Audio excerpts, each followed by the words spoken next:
자, 경제연화를 보다 쉽게 풀어보는 경제 읽기 시간입니다. 다양한 경제 이슈들 김광석 한양대학교 경영교수와 함께 짚어보죠. 어서 오십시오. 네, 안녕하세요. 예, 저희가 뉴스로도 계속 보도해드렸던 새마을금고 관련된 얘기부터 쭉 좀 해보겠습니다. 네. 일부 새마을금고의 부실 우려 때문에 고객들이 좀 동요하고 있는 상황인데 네. 합병을 앞두고 있는 일부 지점들이 있을 거 아니에요. 이 금고에서 뭐 뱅크런까지 일어난지 모르겠습니다만 예금 찾으려는 고객들이 몰리고 있다는데 일단 네. 현재 상황이 좀 어떤지부터 짚어보죠. 네, 현재 상황은 새마을금고의 전체 대출 잔액의 연체율을 기준으로 말씀드려 보면 네. 작년 12월만 해도 3.59% 연체가 발생했었습니다. 3.59%. 예. 근데 이번 6월 기준으로는 6.2%로 급등했죠.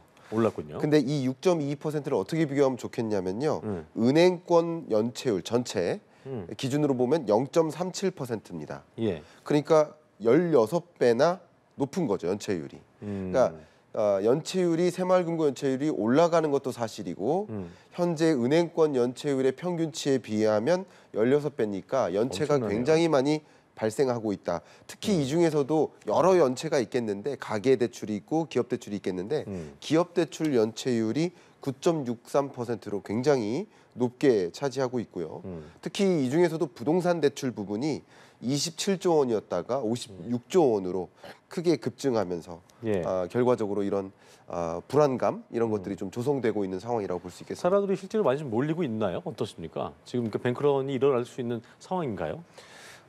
저는 이제 좀 진단을 해봐야겠습니다만 실제 뱅크런에 해당되는 일들이 나타나고 있는 것 같습니다. 지금 현재요? 예, 그러니까 수신 잔액이 줄어들고 있는 거예요. 그 불안감이 높아지고 있는 건 그렇습니다. 확실하군요. 네. 네. 다만 이 수신 잔액이 뭐 최근 들어서 줄어들고 있는 현상을 놓고 그게 마치 새마을금고만의 문제다라고 평가하는 건 잘못된 거라고 생각합니다. 그렇군요. 왜냐하면 세계적으로 은행들이 다 수신 잔액이 감소하고 있거든요. SVB 발도 그랬고요. 그렇죠? 뿐만 아니라 국내 모든 은행, 다른 맞아요. 금융기관들도 다 감소하고 있기 때문에 너무 과도한 불안을 가지시면 또 안 되겠다라는 말씀도 드려보고자 합니다. 자, 그렇다면 아까 지금 6.19%, 지난해 말 3.59%, 또 올해는 이제 5월이 6.19%였는데 그게 네. 이제 일반은행의 열 몇 배라고 하셨는데 그렇습니다. 일단 이게 다른 은행보다 새마을금고 연체율이 유독 높았던 이유를 또 살펴봐야 할 텐데 네. 사실상 이제 새마을금고가 그 감독에 사각지대에 있지 않았냐 이런 네. 지적도 있더라고요. 어떻습니까? 네, 감독의 사각지대에 있다라고 생각은 또 하지 않습니다. 그렇습니까? 네, 왜 그러냐면,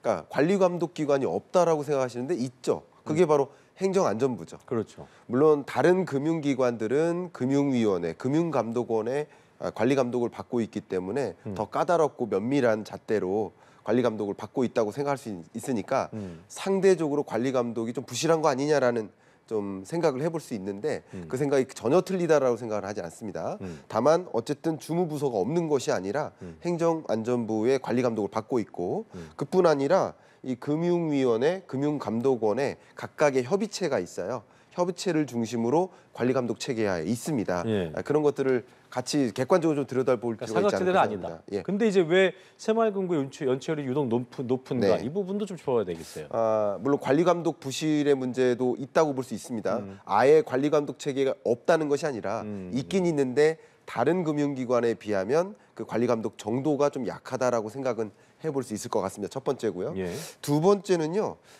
이 새마을금고의 체계 자체, 비즈니스 체계 자체가 각 지역에 있는 그 새마을금고가 하나의 독립법인이라고 생각하셔도 좋아요. 아, 그래요? 거의 그런 성격이 강합니다. 어허. 그러면 각 새마을금고 지역 법인들이 그 이사장 체제로 갖고 있기 때문에 어떻게 보면 이사장의 막강한 어떤 능력, 이사장의 막강한 재량에 권한, 의해서 다를 수 있군요. 그렇죠. 그러니까 다른 금융기관들은 금융기관 자체 그리고 특히 금융이나 금감원의 통제를 받는 그런 제약하에 통제하에 대출을 해주거나 뭐 이런 부실 기업에게 대출을 못한다거나 이런 제재를 어느 정도 받을 수 있는데 상대적으로 지역에 있는 이 새마을금고 같은 경우 이사장께서 뭐 인맥이나 그렇죠. 네트워킹 같은 거 그런 역량 혹은 권한을 받아서 좀 대출을 해줄 수 있다 보면 상대적으로 무분별한 대출이 이행될 수 있겠다. 그런 부분에 대해서는 우리가 좀 뭔가 향후 새마을금고의 개선을 위해서 지적해봐야 될 영역 아닌가 생각합니다. 이 부분은 모르는 분들이 많겠는데, 그러니까 일부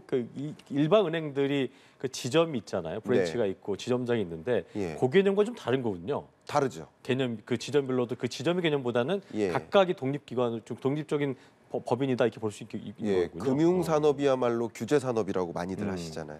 그러니까 지점에 계시는 이제 지점장께서 갖고 계신 권한이 옛날만큼 많지 않습니다. 그렇죠.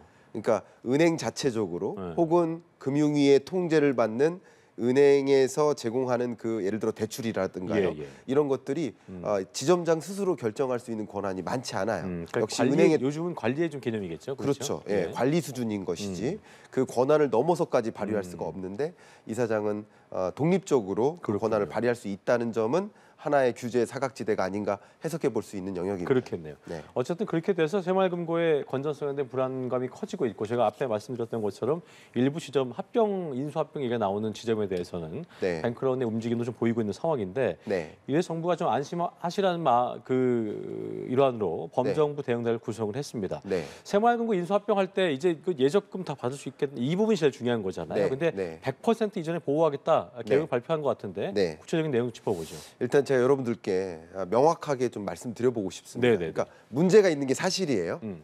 그리고 이 부동산 PF를 중심으로 지역 몇몇 새마을금고는 상당한 문제 있다라고 생각합니다.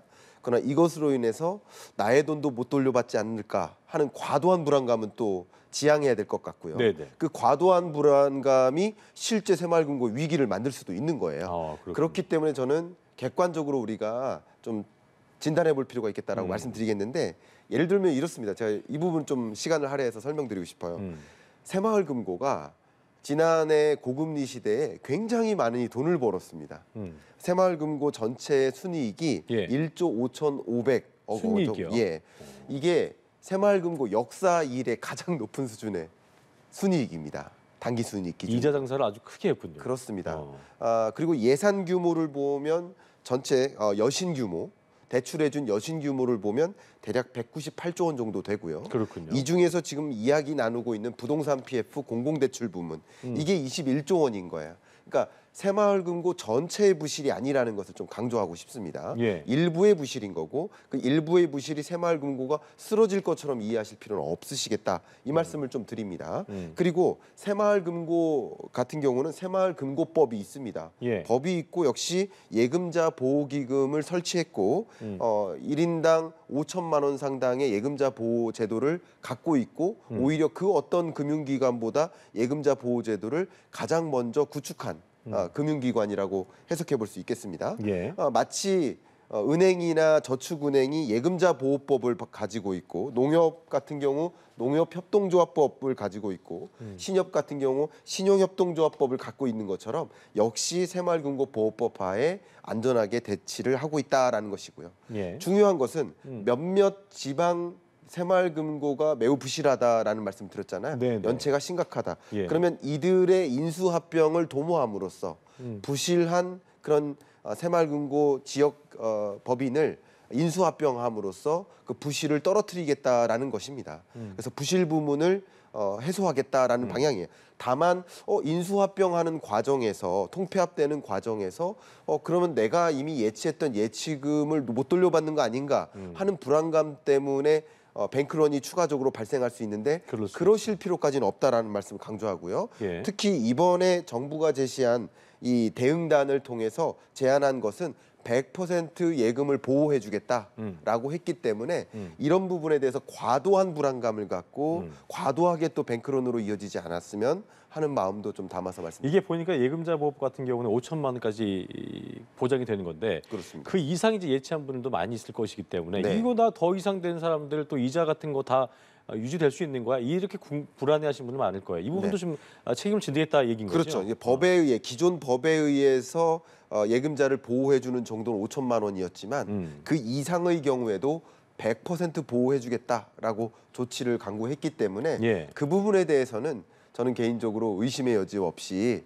좀 안심하셔도 되지 않을까 하는 생각을 그러니까 갖고 정부가 이제 필요할 경우에는 뭐 돈 부족하다면 네. 뭐 부족하지 않겠지만 안 네. 나겠습니다만 네. 정부 차입 같은 거 통해서 충분히 유동성 공급하겠다고도 했고 네. 사실 지금 행안부랑 새마을금고 얘기가 예적금에 대한 지급 보호 위해서 상환 준비금 제도도 운영을 하고 있다고 하는데 그렇습니다. 이것도 충분하다고 얘기를 하더라고요. 예, 그래도 이미 뱅크런이 발생해도 네. 뱅크런이 발생했을 때 그걸 못 돌려줄 때 파산하는 거 아니겠습니까?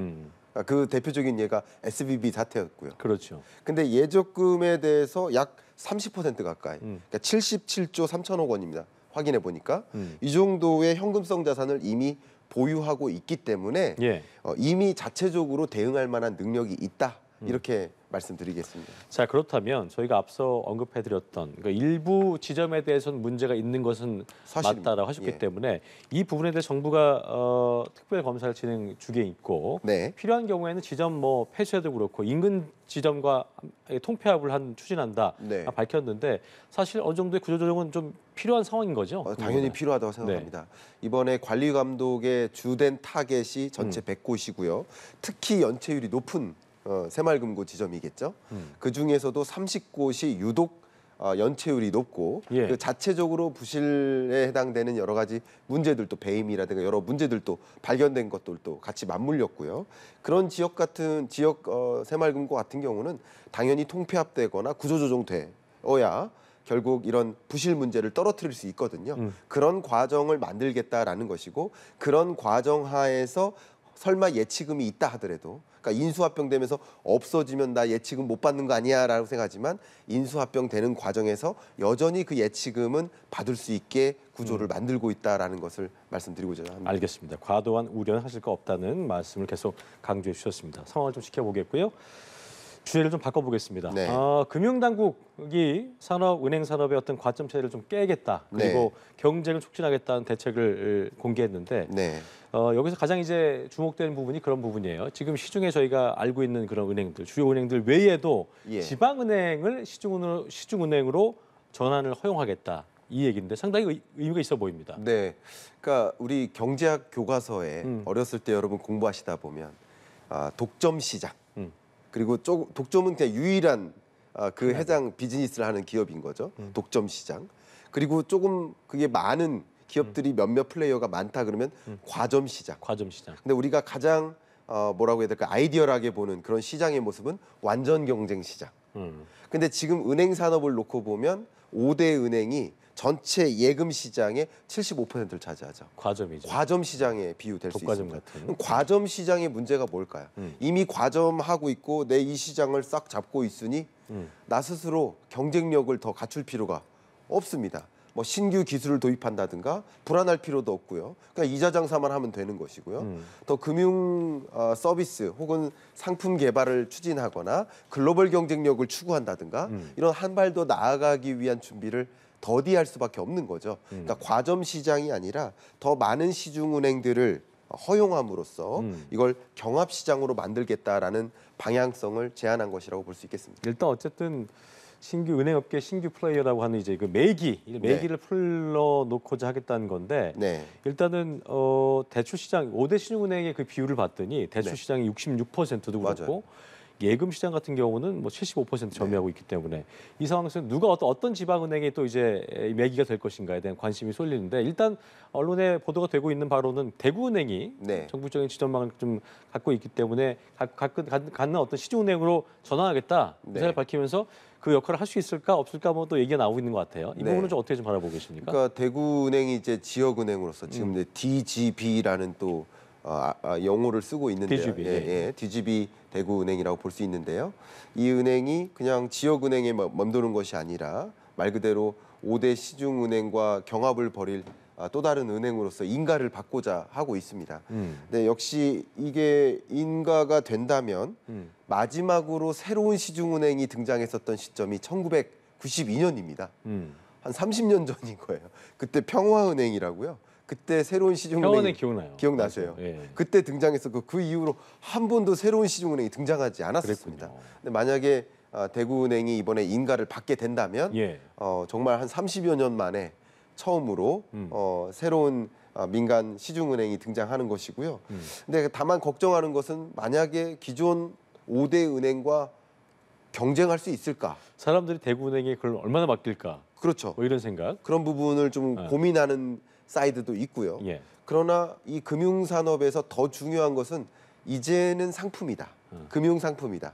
금융 서비스다라는 것이죠. 이자를 더 주는? 그렇죠. 예를 들면 저축에 대한 이자율을 더 준다든가 더 특별히 이 해당 고객마다 맞춤화된 금융 서비스를 제공한다든가 또 테크놀로지들을 많이 도입해서 핀테크 기술로 압도한다든가 역시 기존 은행 산업이 영위하고 있는 그 권한이나 권력 말고 그 밖에 상품 경쟁력, 서비스 경쟁력으로 충분히 돌파할 수 있다라고 보고 있기 때문에 그런 면에서 대구은행이 또 야심차게 시중은행으로서 등장하는 것은 기대될 만한 부분이고 적어도 우리 금융 소비자로서는 선택권이 많아진다는 것은 좋은 일입니다. 좋은 일이죠. 예. 근데 이제 사실 이게 금융당국이 은행권 과점 체제가 이자 장사에만 치중해 왔다. 이 관행으로 이어졌던 판단 때문에 이렇게 네. 이런 어떤 그 흐름이 나타나고 있는 것인데 네. 사실 말씀하신 것처럼 기존의 공룡은행들을 대항하려면 네, 마진을 좀 줄이고 네. 고객에게 더 좀 돌려준다든가 뭐 이런 어떤 혁신적인 부분이 있어야 될 텐데 실질적으로 잘 살아남을 수 있을까에 대한 네. 박사님 개인적인 생각 어떠세요? 저는 살아남을 수 있다고 생각합니다. 있다 보십니까? 자, 왜 이런 말씀드리냐면 지금의 경우에는 아무것도 없는 데서 새로운 서비스, 새로운 기술, 새로운 상품으로 금융 서비스에 도전하는 스타트업들도 굉장히 많습니다. 그렇죠. 해외에도 그런 사례들이 굉장히 많고요.